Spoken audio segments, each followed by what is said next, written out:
untuk siang hari ini acara akan segera kita mulai. Talkshow Radio Bangkit Berdaya Berani Berkarya, tepatnya di hari Kamis tanggal 28 Juli 2022 di Museum Benteng Vredenburg. Monggo kepada Mas Andi dan juga Mas Muntawil, saya persilahkan untuk naik ke atas panggung. Nyanyi aja Mas, mungkin.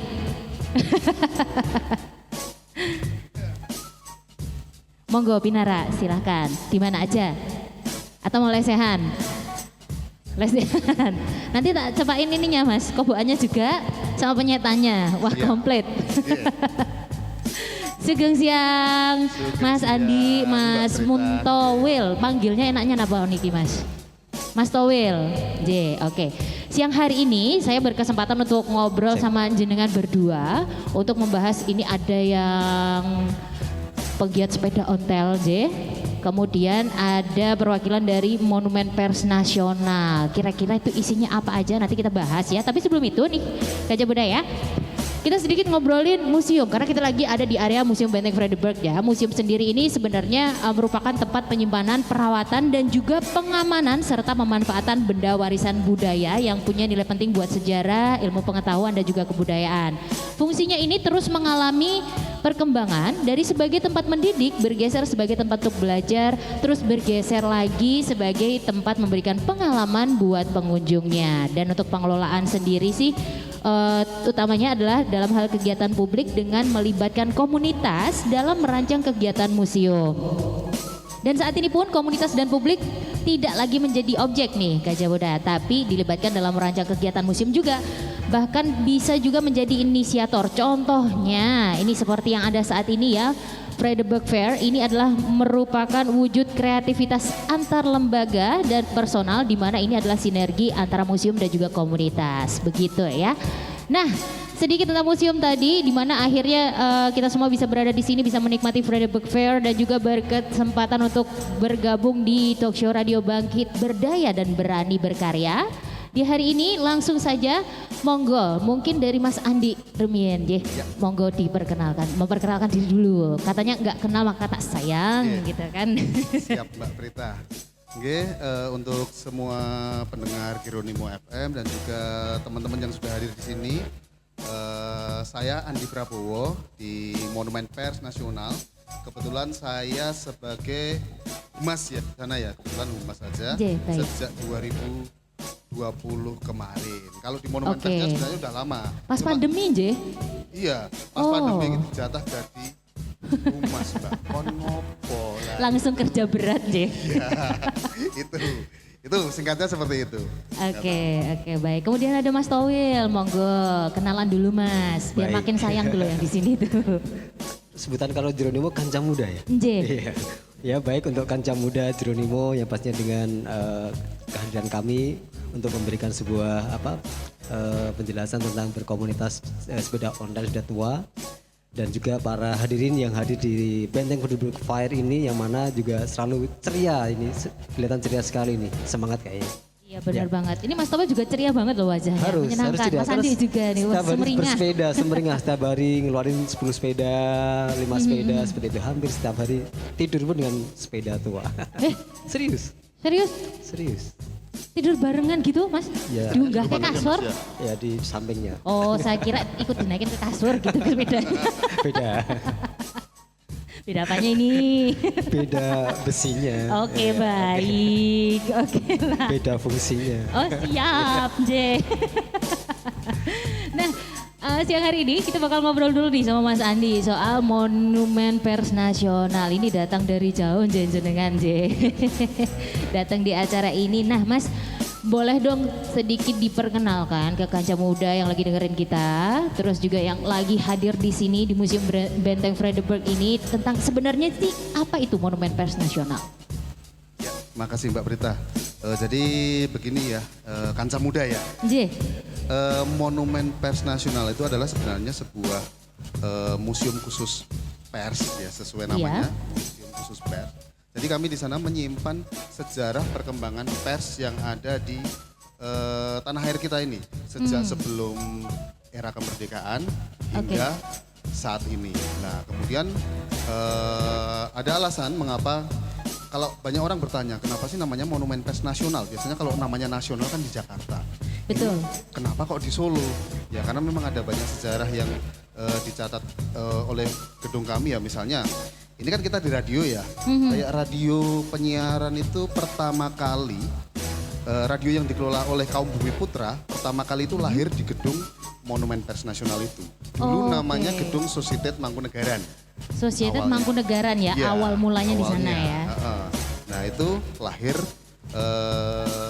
ASRV itu, Solusi Radio Vereniging. Itu tahun 33.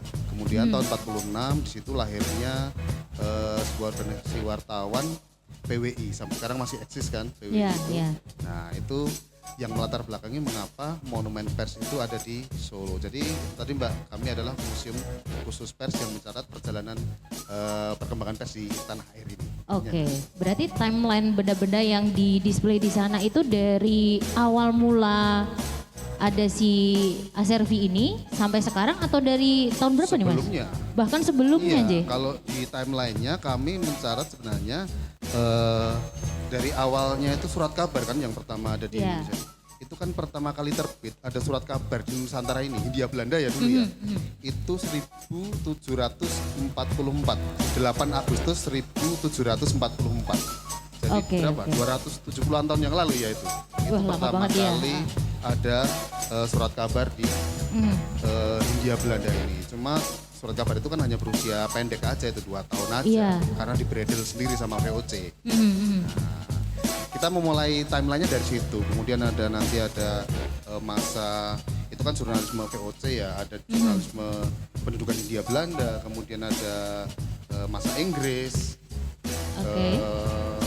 media tradisional atau media lokal berbahasa daerah, kemudian ada juga media-media perjuangan zaman Jepang, kemerdekaan hingga sekarang ini. Nah, ini yang bikin penasaran nih Mas, itu kan maksudnya udah lama banget ya, apalagi bentuknya adalah kertas. Itu untuk perawatannya pasti sangat luar biasa untuk Iya. menjaga itu tetap awet gitu kan ya. Nah, itu untuk perawatannya sendiri nih Mas, seperti apa? Sampai sekarang tuh masih bagus gitu bentukannya. Sebagian koleksi kami memang ada yang rusak ya, karena ya itu tadi kertas.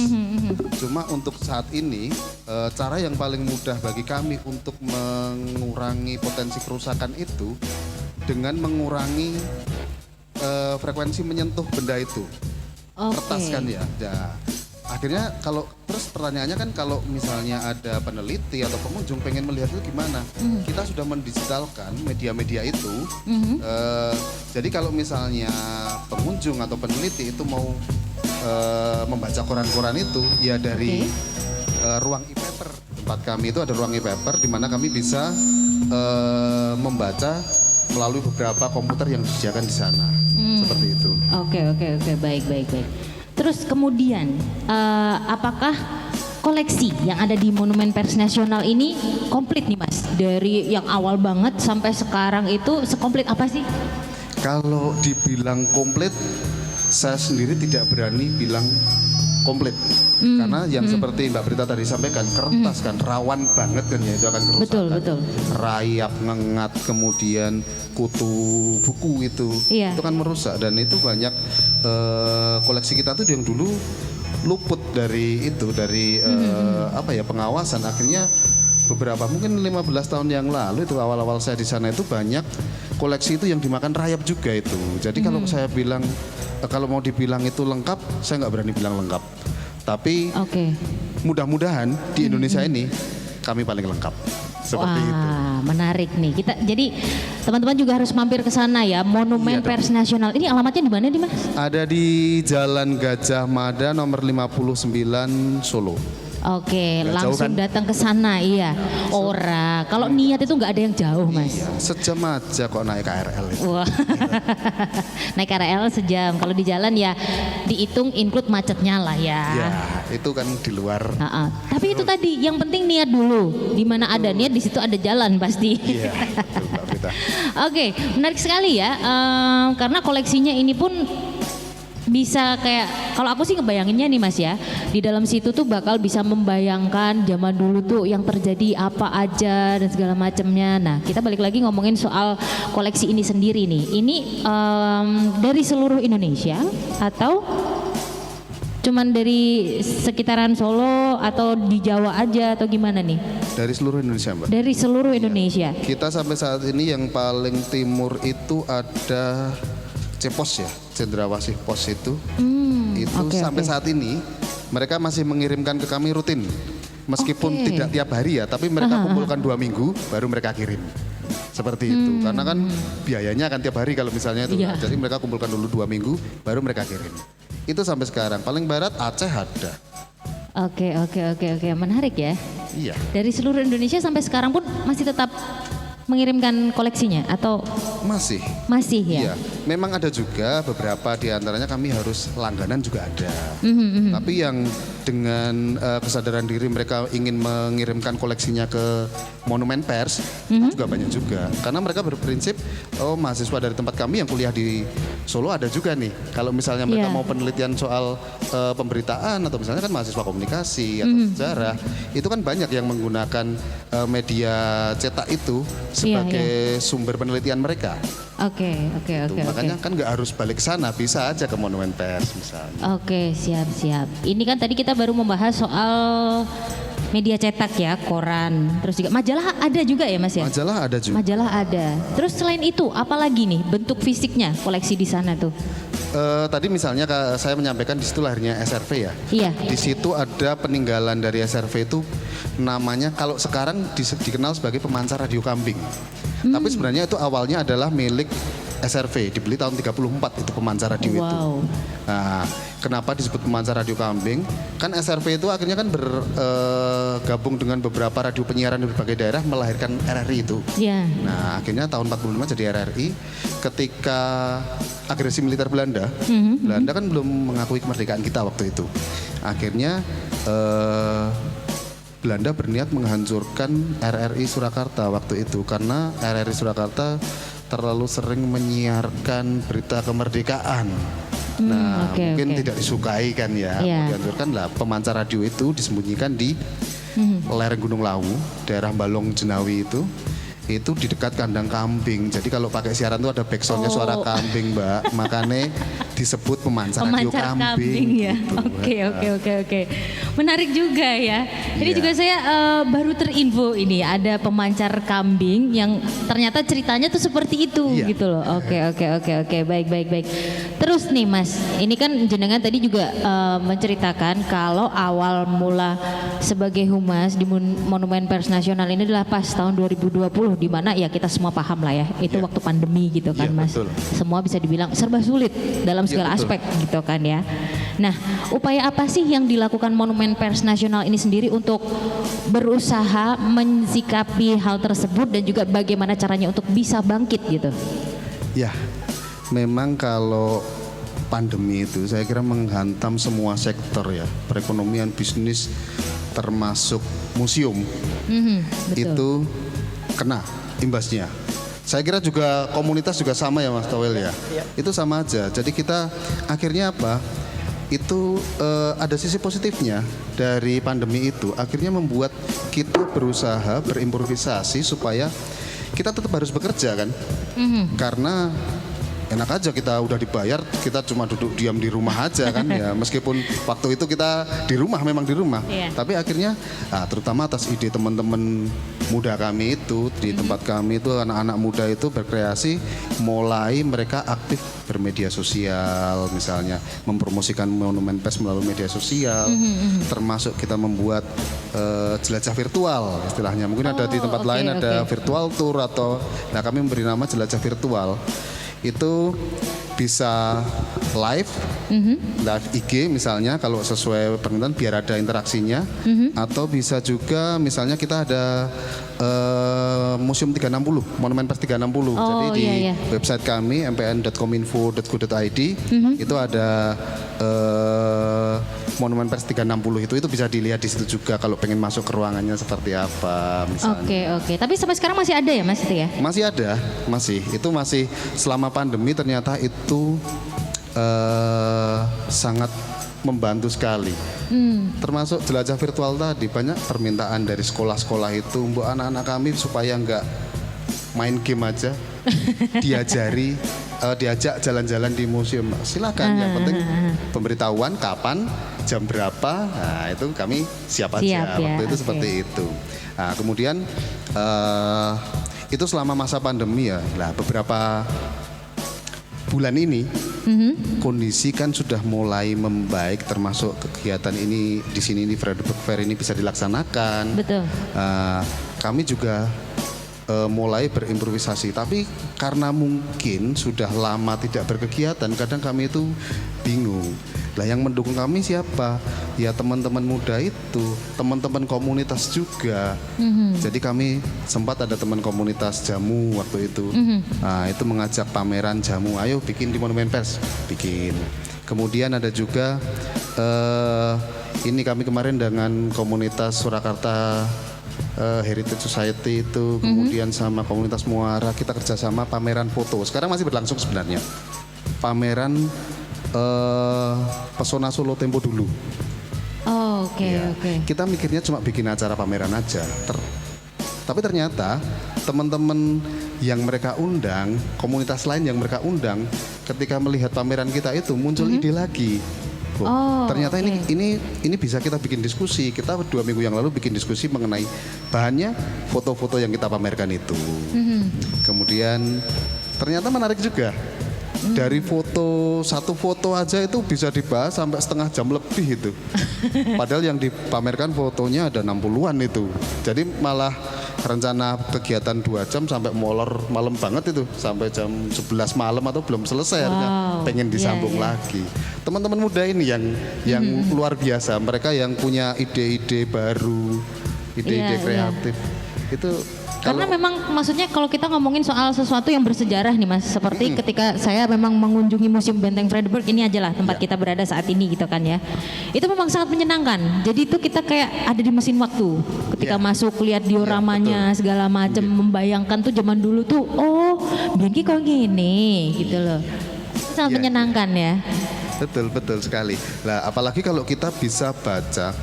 Kalau saya sampaikan biasanya ke teman-teman pengunjung atau teman-teman komunitas atau para peneliti, saya biasa menyampaikan bahwa dengan membaca media dari masa lalu itu, kita bisa melihat sejarah itu dari sudut pandang berbeda, Mbak.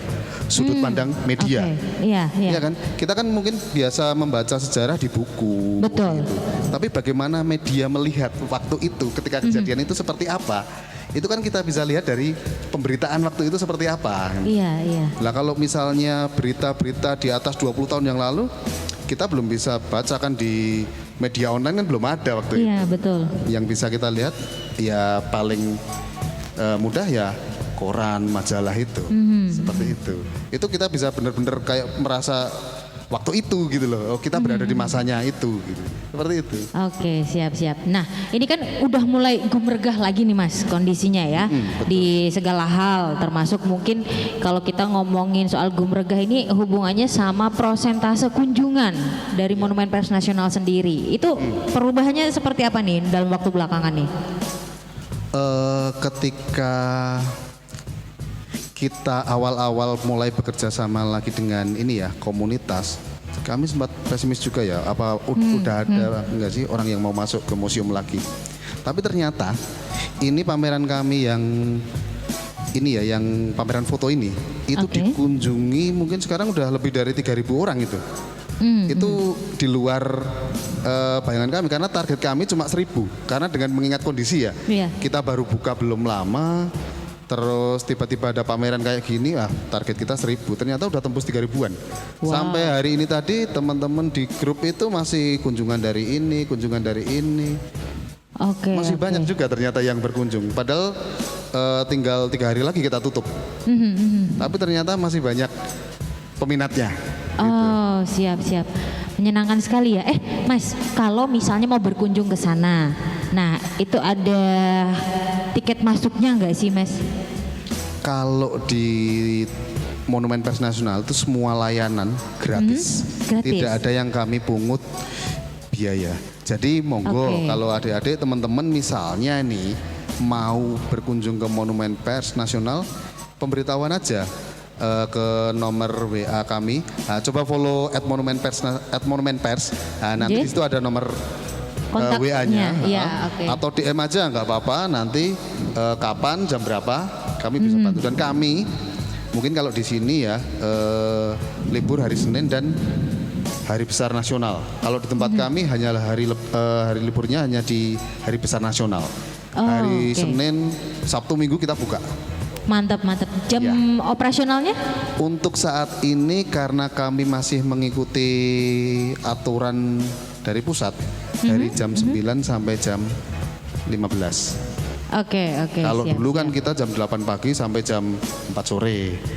Tapi kalau sekarang sementara ini masih jam 9 sampai jam 15 saja. Oke, siap. Nah, sebelum kita lanjut obrolannya lagi, ini kan baru sama Mas Andi, kita masih punya Mas Towil. Wah, ganteng tenan loh, pakai lurik loh hari ini. Baru tahu ya. Kan kanca muda, kanca tua ini. Waduh. Tapi jiwanya masih muda, J. Selalu muda, kanca muda. Alhamdulillah. Oh iya, buat teman-teman yang lagi ada di sini yang mungkin pengen menyampaikan pertanyaannya seputar Monumen Pers Nasional, monggo silahkan ya. Atau mau dikumpulin dulu pertanyaan, nanti dikirimkan ke kita. Malah kita yang kayak ngerjain soal ujian ini nanti. Jebule akeh. Oke, dan selanjutnya kita juga punya kesempatan buat ngobrol sama Mas Towil. Tadi kita udah membahas sekilas tentang Monumen Pers Nasional. Bagaimana aku udah bisa ngebayangin sih, menarik sekali di sana. Masuk tuh langsung bus, kayak kita masuk mesin waktu, membayangkan oh zaman dulu tuh pernah ada kejadian ini ya, pernah ada ini ya, kayak gitu. Nah sekarang kita mulai untuk ngejawil Mas Towil. Weh. Terima ya Mas ya, ngejawil Mas Towil. Mas Towil, sepedaan terus? Selalu. Every day. Tapi enggak dari kamar tidur ke kamar mandi sepedaan tuh jenengan? Ya, dari depan rumah, kemudian di putar di pedesaan, kemudian sering di kota juga. Jadi dua hal yang kami lakukan ketika sama komunitas, juga ketika dengan masyarakat yang ada di desa kami. Menggerakkan masyarakat untuk ikut bersepeda, J? Iya, menggerakkan hampir ya tidak masyarakat, semua lini ya, semua segmen masyarakat semua. Karena kalau di komunitas kami, jadi Pojok Paguyuban Ondel Yogyakarta itu hadir di tahun 2006. 2006. Iya, jadi 19 November tahun 2006 kami mendirikan sebuah komunitas yang ada di Yogyakarta ini. Makanya dengan sepeda orisinil, kemudian fashionable-nya ala Pojok itu memang ya seperti ini, ada tentara, ada belangkon lurik. Harus kostumnya seperti ini ya? Harus jadul, harus unik. Oh, dan sepedanya harus, ini tuh sebenarnya nama sepedanya apa tuh Mas? Sepeda macam-macam, ada sepeda Vongers, ada sepeda Gazelle. Ya, ini ada teman-teman dari komunitas Pocil, ada sepeda Gazelle, ada sepeda Simplex juga mungkin itu. Oke, karena setauku tuh itu namanya adalah sepeda unto. Sepeda onto, sepeda kayu, sepeda ontel sama. Itu hanya perbedaan penyebutan saja sih sebenarnya seperti itu. Oh, oke. Baik. Dan ini sepeda ini sebenarnya untuk cewek sama cowok tuh beda juga ya Mas ya? Itu cewek cowok bisa menggunakan, tapi itu lebih ke ya cowok bisa menggunakan, cewek pun bisa menggunakan karena itu dinamakan sepeda agak ada lekukannya ya, bagian bawahnya itu ya. Omafit, rangka ya. bawah. Apa namanya Mas? Sepeda cewek Omafit ya. Oke, Omafit ya. Iya. Oke. Nah itu kan juga ada yang bentukan frame-nya, yang deket stangnya itu kan ada yang lurus gini Mas. Nah itu kan kalau cewek pakai rok, apalagi rok span kan kangelan ya Mas. Kangelan dan sejogjanya tidak menggunakan itu. Nah pakai yang ini ya, bentukannya yang ada lekukannya ini tadi ya. Lebih aman, lebih nyaman, lebih bisa menjiwai dengan naik sepeda itu sendiri. Seperti itu. Oke. Nah ini untuk Paguyuban Ontel Yogyakarta ini sendiri. Untuk member anggota gitu, anggotanya tuh cewek cowok ya, bebas, cewek cowok, adik-adik, ada pelajar, ada semua kalangan masyarakat yang suka atau hobi bersepeda tua. Karena kami dari hobi memasuki lorong waktu. Waduh. Dari hobi memasuki lorong waktu. Ini menjawab sebuah sepeda itu digunakan oleh semua segmen masyarakat. Karena pastinya sepeda punya suatu nilai sejarah yang sangat tinggi di kala itu. Betul. Dan di saat ini juga masih sangat familiar. Artinya juga karena sekarang mungkin banyak yang tidak menggunakan sepeda itu, tapi juga banyak yang punya sepeda. Betul sekali, Nah, betul. artinya juga pojok ini berdiri di Yogyakarta ini memang menggerakkan, ayo sepeda digunakan lagi sebagai alat transportasi, ayo sepeda lagi dimanfaatkan sebaik-baiknya digunakan karena di dalamnya banyak sekali manfaatnya. Oke, Banyak sekali. siap. Fashionable kita jadi bisa bikin konten-konten. Kalau saat ini loh ya, oke, kalau tahun 2006 belum, masih benar-benar Iya, sepeda iya, masih kita jarang. menggerakkan sepeda, ayo dong sepeda mulai terkikis nih Yogyakarta. Kalau bagaimanapun juga kan Yogyakarta itu pernah mempunyai suatu predikat kota sepeda. Iya kan? Coba oke, balik lagi sejarah yang Yes. dulu itu. Ini hari ini saya merasa kurang banyak baca. Baca tidak updatean apa-apa. infotainment sih, ya sering Mas. Terus Mas, jenengan kan tadi bilang sering banget bersepeda. Ya. Nah ini paling jauh kemana sih? Paling jauh kalau dari Paguyuban Ondel Yogyakarta, Jogja, Solo, PP, Jogja, Purworejo, Jogja, Magelang. Kalau lebih jauh lagi kita biasanya loading, jadi kita sampai Bogor, sampai Jakarta, sampai Surabaya, Malang waktu itu ya. Jadi sepeda masih bisa masuk di kereta api yang ekonomi itu, ataupun dengan sepeda juga naikkan oke. ke sebuah transportasi yang lainnya loading. Itu kami lakukan sejak tahun 2006. Tak kirain tuh full ngontel Mas. Dari Jogja ke Surabaya full ngontel. Waduh, Ya, itu kan paling nah jauh ini. tadi ya. Ya tadi paling jauh tadi seperti itu. Di loadingnya ya seperti itu. Tapi ada juga yang memang bersepeda memang setiap hari everyday naik sepeda banyak sekali. Biasanya kalau naik sepeda itu ada event-event besar itu bisa dari Surabaya ke Jogja, dari Jakarta ke Jogja, Bogor ke Jogja, banyak sekali yang naik sepeda dari kota-kota penjuru Indonesia itu. Tapi dalam perjalanan itu ada yang dia proses diangkut juga ya Mas, nggak full ngontel kan ya? Ada yang full ngontel? Ada yang full ngontel, ada banyak banget. Allahu Ada Akbar. banyak. Bener. Tapi pakai istirahat dulu kan Ya ya? pastinya istirahat dari Jakarta mungkin bisa 5 hari. Saya bayangin bisa capek 6 loh Mas. hari. Wah, jangan dipikir itu capeknya. Sehatnya. Nggak dipikir tapi bledos Mas kakinya Mas. Enggak, karena di beberapa daerah atau di beberapa kota itu pasti di portal atau ditemui oleh masyarakat atau pecinta sepeda-sepeda itu sendiri. Oke. Tidak pernah, ya lelah ada lah pastilah manusiawi lah lelah. Tapi di balik kelelahan itu ada suatu edukasi, ada suatu toleransi, ada suatu pembelajaran yang ada di sepanjang perjalanan itu. Kalau waktu itu saya memang bersepeda dari Jogja ke Solo itu dari ke sini sampai Klaten sampai Prambanan sudah di stop pesepeda. Di Klaten sudah di stop oleh pesepeda. Ya suruh makan, suruh istirahat, suruh semacam itu. Nah, ini alangkah banyaknya dari sebuah kota yang dari jauh dari Surabaya atau dari Bogor ke Yogyakarta pasti banyak sekali perhentian-perhentian yang memang orang itu familiar dengan kepedulian dengan pesepeda ini gitu. Oke. Dan sebenarnya kita bisa leluasa untuk memberikan keunggulan kedaerahan kita sampaikan lewat sepeda. Nah, Oke, siap. pojok mengemas sedemikian rupa itu dengan sebuah agenda-agenda yang sifatnya nasional ataupun yang lokal di kota Yogyakarta ini. Oke, nah ngomongin soal bersepeda lagi nih Mas ya. Kita lihat dalam kurun waktu beberapa tahun belakangan gitu kan ya. Ini antusiasme masyarakat untuk bersepeda ini meningkat. Mungkin Mas Andi juga punya komunitas sepedanya sendiri mungkin ya. Iya. Oke, nah itu untuk fenomena itu apa tanggapan dari Mas Towil nih? Saya sangat bersyukur ya ketika tahun 2006 itu kita menggemborkan ayo bersepeda. Ternyata di era pandemi ini gila semua bersepeda hampir sekeluarga ataupun dengan kerabatnya atau kelompoknya dengan semuanya hampir sepeda. Toko sepeda aja sampai sebegitunya, sampai antrian panjang sekali. Artinya kita bersyukur, wah ini berhasil ini untuk mengedepankan atau mengajak bersepeda. Apapun sepeda loh, tidak saya mengajak ayo sepeda ontel, enggak, ayo bersepeda. Artinya bahwa ini ditangkap nih dengan sebuah keadaan saat ini di era pandemi ini ternyata ada efek yang sangat bagus banget, artinya sangat positif. Oh berarti bersepeda hemat energi, sehat, kemudian bisa toleransi satu sama lainnya, bersapa satu sama lainnya, bisa bersharing satu sama lainnya dengan dengan sepeda apapun itu bisa bertemu dengan siapapun. Ini kan keren banget. Nah ini artinya bahwa ini perlu disampaikan, ini perlu dipertahankan dan ini perlu diluaskan dengan sebuah sebutan tadi, ayo kita kembali bersepeda. dengan jarak pendek, dengan jarak apapun yang sesuai dengan kemampuan kita itu. Oke, siap. Ini kan kalau misalnya ngomongin komunitas sepeda nih Mas, ini kan udah banyak ya. Ya.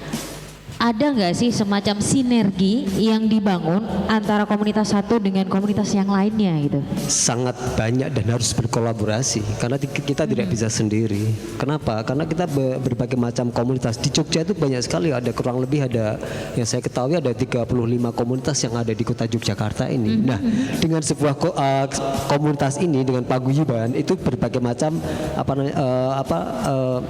coraknya atau dengan gayanya masing-masing. Kalau pojok dengan orisinalnya, dengan kemampuan atau kesenangan masing-masing, dengan fashionable-nya. Ada satu lagi dengan pakaian lurik, hanya lurik aja. Mungkin satu lagi ada dengan pakaian tentara tempo lama, tempo dulu, seperti itu. Ada juga yang pakai kaos, ada yang juga pakai training. Artinya bahwa itu sebuah kegembiraan ataupun eksplorasi dengan memberikan sebuah apresiasi masing-masing untuk mengangkat sebuah potensi komunitas itu, seperti itu. Oke, siap. Kesinergian pasti. Jadi salah satu acara komunitas itu mengundang komunitas-komunitas yang lain. Jadi untuk guyup, untuk bertemu tadi, karena saya yakin bahwa dengan bertemunya komunitas satu sama lainnya itu membuahkan sebuah banyak hal, ide, kemudian juga banyak hal. Karena juga di situ ada jual beli, ada faktor ekonomi pun akan mengugulir, akan berputar sangat deras ya, seperti itu. Oke, siap. Melihat antusiasme seorang Mas Towil nih ya soal sepeda. Wah, nek kon cerita sepeda dari A sampai Z paham, kayaknya tuh sayang banget ya. Sangat. Nah, itu pernah menimbulkan satu kecemburuan nggak dari keluarga? Waduh, ini belum jujur nggak ini? Nggak apa-apa, jujur aja ya? Mas. Sangat cemburu dan sangat tidak tahu. Jadi saya mengumpulkan sekian banyak sepeda itu memang saya punya tujuan yang sangat mulia mudah-mudahan. Kenapa? Pojok dengan sebuah paguyuban Onda Yogyakarta dengan sepeda tua beraneka ragam merek dan berbagai negara. Kemudian saya di rumah juga mengumpulkan sepeda sebagai alat transportasi wisata dunia. Jadi memang Towil Fit. Jadi ada pojok, ada Towil Fit. Towil Fit itu lebih ke wisata sepeda ada di desa. Itu yang datang mancanegara. Sampai saat ini tadi ada. Kenapa saya tadi setiap hari mengeluarkan 5 sepeda. Tadi hari ini saya mengeluarkan 20 sepeda kayaknya. Ada 7 turis mancanegara dari Eropa datang ke rumah untuk bersepeda. Besok ada kurang lebih 15 wisatawan mancanegara bersepeda di desa. Artinya bahwa kecemburuan yang sepeda saya kumpulkan itu menimbulkan sebuah penghasilan yang juga mengungkap sebuah perekonomian menopang keluarga dan masyarakat. Nah, artinya ya bermanfaat. Sangat mulia sekali. Tapi sebenarnya Mas, kalau boleh lebih jujur lagi, ada pengalaman apa sih sebenarnya sama sepeda? Kok sampai jenengan itu segitu cintanya itu loh? Selain tujuan-tujuan mulia jenengan tadi ya? Iya, pengalaman. Oke. Jujur loh ini. Jujur ya. Tenang loh. Sepeda, saya punya sepeda itu mulai tahun 2000. Sedangkan impian itu udah jauh hari untuk mempunyai sepeda ondel itu. Ternyata kok mahal gitu loh. Ternyata harus nabung dulu waktu itu. Setelah saya punya status sepeda itu menimbulkan sebuah, ya ini datanglah lahirlah komunitas-komunitas yang lain mungkin menginspirasi banyak orang. Oh, sepeda tidak hanya sepeda, tapi sepeda ya bermanfaat untuk banyak orang seperti itu. Jadi saya mempunyai sepeda tidak hanya untuk saya pajang, tapi saya manfaatkan. Karena sepeda yang saya di rumah itu, sepeda yang saya cintai, kalau dihitung jangan dihitung, karena tadi kalau ditanya sepeda mana yang dicintai, oh semua cintai, karena kalau saya milih satu pasti mereka kalau bisa ngomong pasti protes. Artinya bahwa sepeda yang saya sukai itu bisa dimanfaatkan, bisa digunakan oleh siapapun yang ingin menggunakan sepeda saya, karena karakter satu sepeda sama yang lain itu sangat berbeda. Entah itu dari BSA, ada Triumph, ada Simplex, ada Vongers, ada Batavus, Humber, Rally, BSA. Aduh, banyak banget mereknya. Jadi itu bermacam-macam karakter dan berbagai macam negara. Nah, artinya juga punya karakter, punya sifat yang berbeda, cara naiknya, kenikmatan sepeda itu sendiri, ya seperti itu. Saya membayangkan nih Mas ya. Jangan dibayangkan, ayo kita bersepeda. Ya kalau bersepedanya ayo, kalau ada sepedanya. Gitu kan. Nah, saya sedikit ini, maksudnya ngelihat jenengan menjelaskan dan segala macamnya, cintanya tuh sangat besar sekali. Saya tuh sampai bayangin dulu zaman jenengan deketin cewek gitu, kayaknya satu hal yang cukup apa ya buat ceweknya tuh, wah iki abot sainganku harus sepeda. Itu dia. Jadi saya malah ketika menebak cewek gak dengan sepeda, dengan puisi. Waduh. Reso didol Mas puisi ini Mas. Iya, ya akhirnya sepeda tuh mendarah daging kami, jadi memang jadi passion saya. Akhirnya udah saya mengembangkan sebuah sepeda itu apa atau arti sepeda itu sendiri. Ternyata juga mengungkap banyak cerita dan banyak manfaat. Jadi saya lakukan sedemikian rupa dan sampai saat ini kalau pojok umur 15 tahun ya kami di Towel Fit 14 tahun. Jadi beriring berjalan dengan sebuah komunitas itu. Makanya saya bilang hobi memasuki lorong waktu. Sampai kapanpun sepeda tidak akan lekang oleh waktu, saya yakin. Jadi semakin modernnya, semakin digitalitas ini, saya yakin sepeda akan lebih cari karena mengandung sebuah histori yang sangat tinggi, punya suatu kenang-kenangan atau tadi histori tadi. Pada tadi kita bayangin nih museum Benteng Verdebroek seperti ini menjadi sebuah kekangenan untuk kembali ke eranya, kembali untuk mengungkap apa yang terjadi ke saat itu.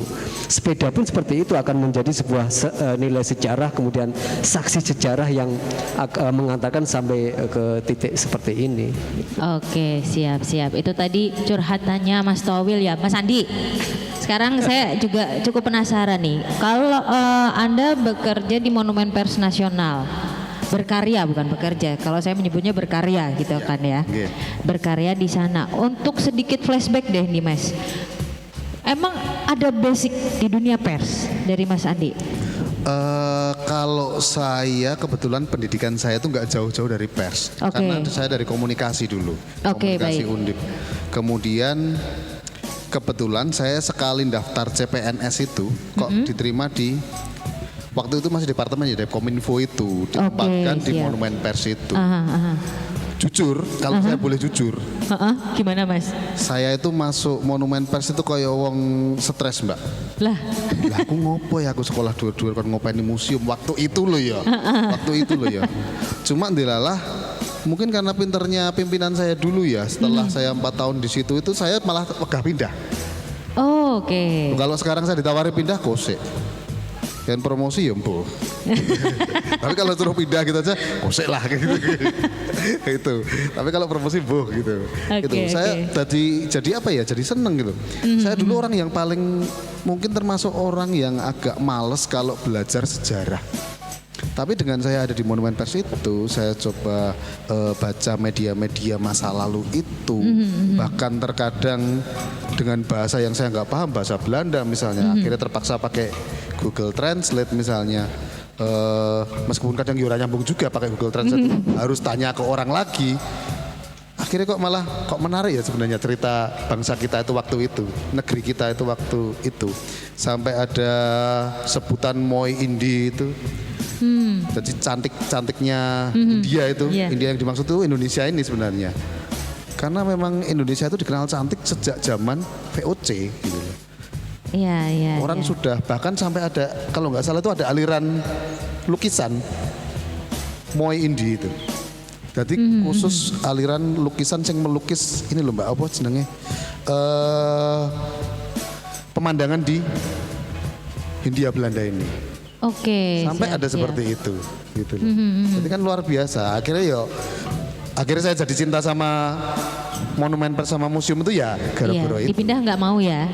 Ya kalau itu tadi, nomor syaratnya itu tadi gitu loh. Siap. Nah Mas, ngomongin soal Monumen Pers Nasional, jenengan berkarya di sana. Dan lebih spesifik lagi kita ngomongin soal pers dengan berbagai macam ya pro kontra, polemik dan segala macamnya. Bagaimana Anda menyikapi hal itu ini Mas? Ya terlebih kalau sekarang ya pers sekarang ya kan sekarang itu zamannya media online ya. Kalau saya lihat itu data mungkin sudah setahun yang lalu ya ketika masa pandemi itu media online itu yang di Indonesia itu Mbak totalnya semuanya itu ada 40-an ribu. Neng yang terdaftar resmi itu cuma 1.600. Yang lainnya itu ilegal. Jadi kalau kita baca media online itu kita harus hati-hati dulu. Mungkin adik-adik ini juga harus hati-hati karena kan kita kan budaya kita itu sekarang terlalu gampang nge-share ya untuk informasi. Betul. Diwaca judulnya tok langsung di-share. Iya, iya. Ya misalnya wah Andi Prabowo mencuri ayam langsung di-share. Misalnya kan seperti itu. Diwaca ya ternyata kuwi ayam opo sik gitu loh. Iya nah itu jebul ayame denen dijebuk tanggane dijebuk meneh ngono lho. Diberitake mencuri ayam. Ayo. Betul, betul, betul. Kita harus kalau mungkin dulu kami sering menyebutkan saring sebelum sharing itu. Iya, iya. Jadi kita harus menyaring dulu berita itu bener apa enggak. Itu sebelum kita nge-share. Hati-hati karena sekarang anak undang-undangnya Mbak. Kita nge-share padahal baru nge-share tok ya untuk broadcastan dari teman atau di grup dapat kita forward atau kita share ke grup lain. Saya ya bisa kena undang-undang itu. Oke. Kita harus hati-hati soal itu. Nah itu untuk sosialisasinya sendiri atau mungkin biar teman-teman di sini juga punya informasi terkait hal tersebut ini bisa diakses di mana sih Mas? Sebenarnya kalau kewenangannya pers itu aturan dan lain sebagainya itu kan sebenarnya ada di Dewan Pers Mbak sebenarnya. Pemerintah itu sekarang sudah nggak punya hak untuk ngatur pers. Oke. Yang ngatur pers itu ada di Dewan Pers. Dewan Pers itu dipilih oleh DPR. Jadi kalau kenapa kok kami Monumen Pers itu ada di bawah pemerintah? Karena memang sejarahnya dulu, memang dulu milik pemerintah, dari dulu kan miliknya Departemen Penerangan sebelum dibubarkan itu Monumen Pers itu. Hingga akhirnya jadi milik LIN, sekarang milik Depkominfo, jadi Kominfo itu yaitu karena memang sejarahnya dari dulu milik pemerintah. Tapi kami tidak istilahnya kebijakan ataupun aturan regulasi itu bukan ada di kami. Bahkan Pak Menteri saja pernah di demo soal pemberitaan yang nggak bisa ngapa-ngapain itu bukan wewenang kami gitu. Seperti itu. Oke, siap. Well, waduh enak ini ada yang makan pop mie di sini seger loh malah ngekek. Iya Mbak. Boleh loh ya teman-teman yang ada di sini yang hadir di Talkshow Radio Bangkit Berdaya Berani Berkarya ini yang mau menyampaikan pertanyaannya untuk Mas Towil bisa, untuk Mas Andi bisa. Monggo silahkan aja teman-teman. Ini yang udah kenyang pop mie-nya boleh loh ikut nanya. boleh silahkan. Jadi saya mau nanya untuk Mas Andi, ya benar. Kayak kan di sana ada banyak berbagai surat, berbagai koran. Nah, di situ tuh di Museum Pers Nasional itu apa sih yang paling dicari sama para pengunjung? Kayak kenapa kok bisa dicari? Apa isi dari koran-koran tersebut? Itu aja. Terima kasih. Ini dari siapa? Aura dari SMA PL Yogyakarta. Oke, terima kasih Aura untuk pertanyaannya. Monggo Mas Andi. Iya. Mbak Aura ya atau De Aura ya. Jadi kalau kita ditanya paling apa sih yang paling dicari oleh teman-teman yang berkunjung ke sana, itu kita kan membedakan ya di sana ada peneliti. Kalau peneliti itu rata-rata mereka memang mencari informasi melalui pemberitaan. Jadi berita-berita yang ada di koran itu mereka ingin mengungkap atau meneliti sebuah peristiwa melalui pemberitaan itu. Jadi misalnya ada peristiwa A tahun 60 misalnya. Mereka akan coba lihat koran-koran di tahun 60 itu dari koran A, B, C. Misalnya koran A memberitakan seperti apa, koran B memberitakan seperti apa, koran C memberitakannya juga seperti apa. Itu biasanya kalau peneliti seperti itu. Selain itu, karena di Monumen Pers itu ada juga layanan perpustakaan.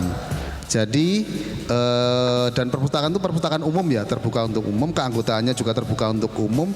Jadi salah satu layanan yang paling banyak dikunjungi di tempat kami itu perpustakaan itu. Oke. Koleksinya ya cukup lumayan, ada 16 ribuan buku. Belum besar sebenarnya kalau perpustakaan segitu, tapi kecil juga enggak. Tapi ya kecil rodok gede ngono lah Mbak, ngono kurang lebihnya kecil, seperti rodok itu. gede. Cilik Oke, rodok siap. gede sidik. Nah, Oke, gitu. siap. Nah, itu. Jadi belum perpustakaan yang besar, tapi sampai saat ini ternyata banyak mahasiswa itu dari berbagai kampus di Solo itu yang jadi anggota di tempat kami. Karena kalau mereka bilang malah di kampus nggak ada ini, malah saya dapatnya di sini, itu seperti itu. Oke. Jadi ya Gitu itu tadi. Aura. Oke. Terima kasih kembali. Terus ada lagi nih yang mau bertanya di siang hari ini, monggo silakan bisa ngobrol sama Mas Towil sama Mas Andi.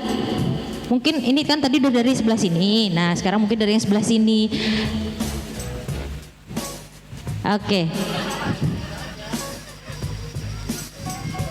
Waduh, ini malah ngejak uber-uberan kayak film India loh. Monggo, ini yang mau bertanya dari sebelah sini, silahkan. Monggo, silahkan, Ibu. Kami dari SMK 1 Boyolali. Ya, untuk yang ke Monumen Pers ya. Mungkin adakah di Monumen Pers itu penjadwalan kunjungan misalnya dari SMK kami untuk mempelajari lebih dalam di kegiatan di Monumen Pers seperti itu.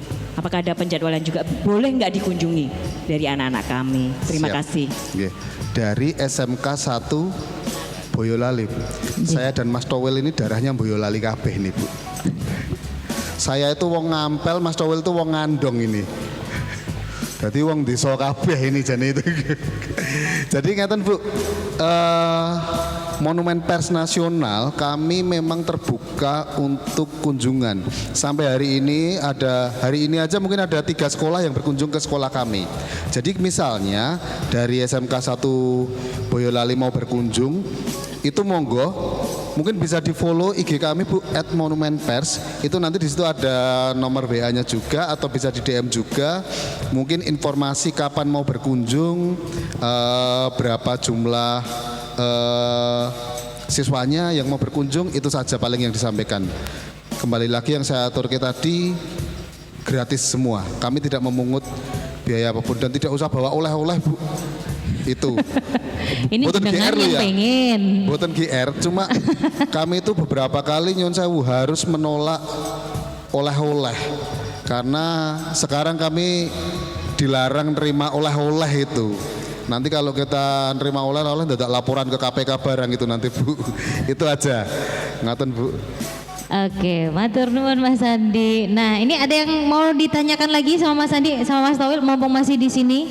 Oh iya, Mas Towil, buat teman-teman yang di sini ataupun kaca muda di rumah yang pengen bergabung dengan teman-teman Paguyuban Ontel Yogyakarta ini gimana nih?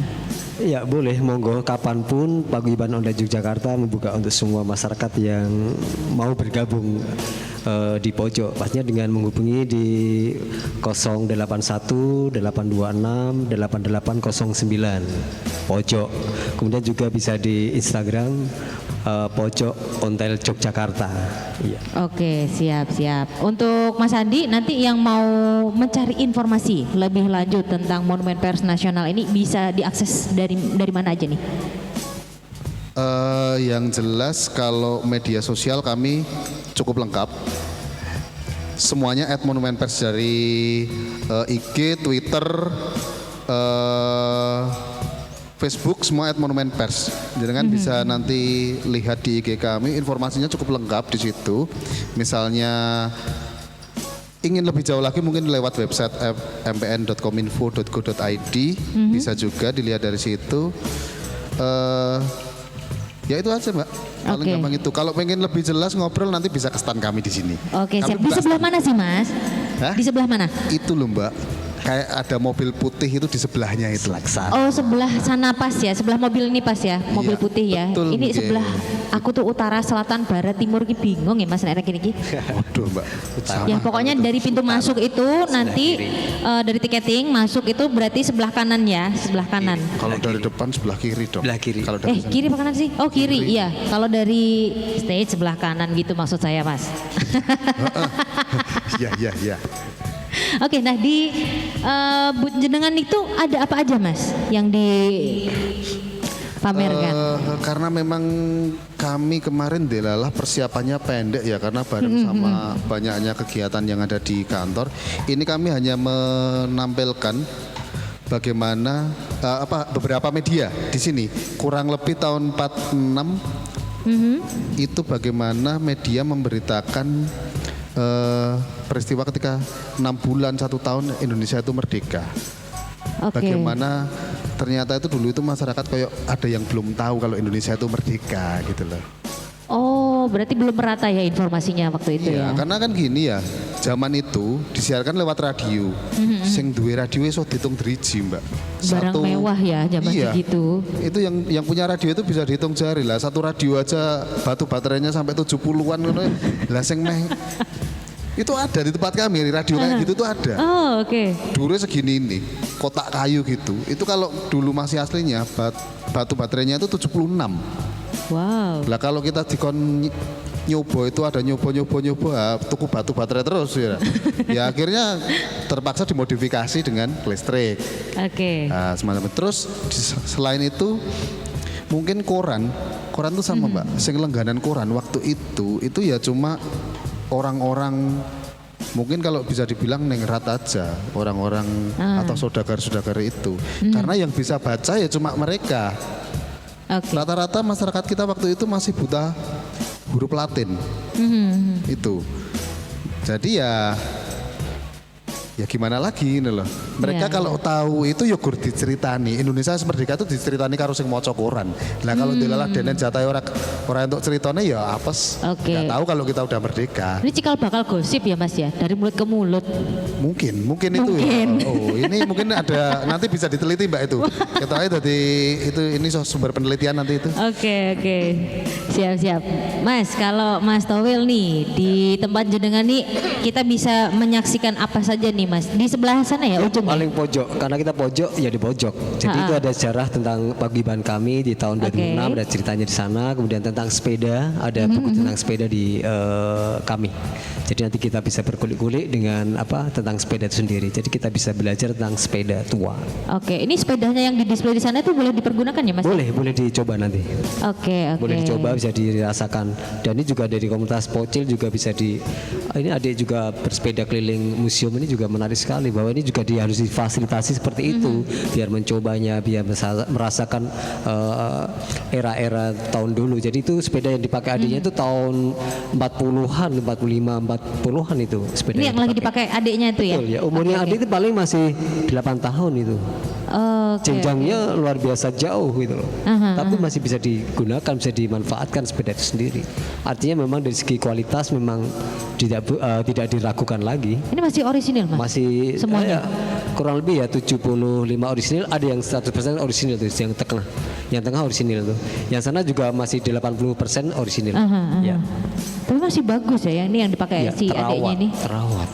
Masih celing gitu loh. Kan Sangat paling enggak tuh dicintai. kadang-kadang tuh kayak yang sebelah sana Iya, itu sangat kan. dicintai, terawat, Oke. dielus-elus. Waduh, Iya dilus-lus. itu, sepeda aja seperti itu penanganannya. Sulit ya. Susah. Gampang bagi yang senang. Iya sih, benar. Dan untuk Mas Andi, Mas Towil, Ya. harapannya nih dengan adanya kolaborasi dengan acara Frederick Fair ini kan ada beberapa komunitas juga yang sudah berkumpul. Ini harapannya tuh seperti apa dari jenengan berdua? Kalau saya memang sudah menjadi bagian dari Benteng Merbuk Pojok ini sudah mengadakan acara nasional yang kesekian kali, kurang lebih ada 5 kali acara nasional di sini ya. Jogja Kembali Bersepeda, Kongres Sepeda Tua Indonesia, kemudian Jogja Republik Ondel 1, Jogja Republik Ondel kedua, juga nanti insya Allah tahun 2023 kita akan mengadakan Jogja Republik Ondel yang ketiga. Waduh, amin. Ya, nanti nasional seluruh Indonesia akan datang berbondong-bondong ke kota Yogyakarta ini.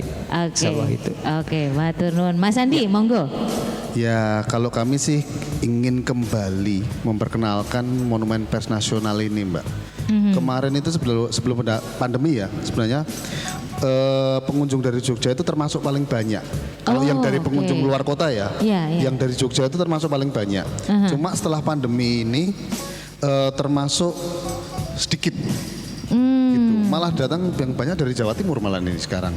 Oh, oke. Ya, Jawa Timur, kemudian dari selain kota-kota di sekitar Solo ya, itu ada Jawa Timur itu kemarin, kemudian malah dari Palembang, dari itu. Dari luar pulau pun ada ya. Dan luar pulau ada Mbak, kita itu pernah nerima rombongan itu sampai 3 bis. 3 Waduh. bis itu dari Palembang pernah. Oke. Itu meskipun Mbak Brita pernah ke Monumen Pers belum? Belum Lewat tahu ya? aja Mas. Lewat Lewat wae. tok belum mampir. Nah, sekarang jenengan iso bayangke Mbak lewat Monumen Pers. Bangunannya mepet dalan. Gitu. mikir parkirnya ngantek ngeluh kita itu. Betul. Ya. Dilalah untuk kunjungan segitu. Tapi ya itu, memang itu kewajiban kami melayani ya mau dikunjungi berapa orang pun harus kami terima. Iya. Nah iya. itu yang ingin kami upayakan di tempat ini supaya teman-teman Jogja, kaum muda Jogja ini kembali mengunjungi Monumen Pers Nasional. Oke. Ini kan bentuk eksistensi kami. Oh, Monumen Pers Nasional buka toh. Gitu. Iya, iya. Seperti itu Oke, aja lah. Siap, siap.